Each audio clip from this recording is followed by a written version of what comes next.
Once upon a time there were three little pigs, and it was time for them to move out their house and live their lives. But before they left, their mother decided to give them some advice. "Put your best effort into everything," she said, "because your hard work will pay off in the long run." The little pigs nodded their head and left home. The first little pig did not heed her mother's advice. She decided to make her house out of straw because that was the easiest thing to do. The second little pig decided to build his house out of sticks. This house was a bit stronger than the straw house. The third little pig decided to take the time to build his house out of brick.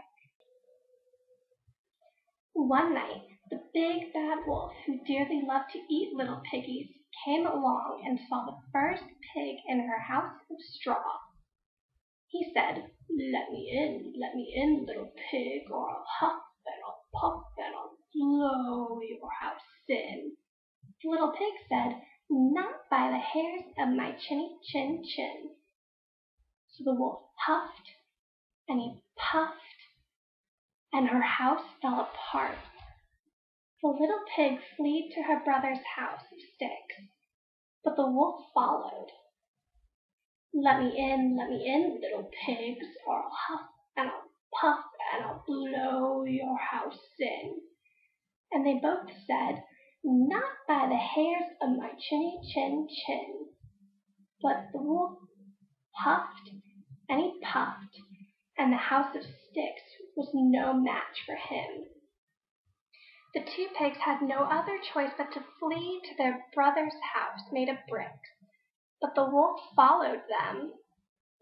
The wolf said, let me in, little pig, or I'll huff and I'll puff and I'll blow your house in." But this little pig wasn't worried. He knew that he put in a lot of hard work and effort into his brick house. So he said, "Not by the hairs of my chinny chin chin." So the wolf huffed and he puffed, and the brick house wouldn't come down. So he tried again, and he huffed and he puffed, but the brick house wouldn't move. The wolf knew he couldn't get the little pigs, so they were safe. So the three little pigs were safe.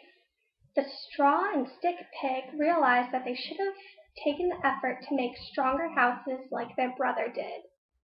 So they decided to listen to their mother and put their best effort into making strong brick houses just like their brother.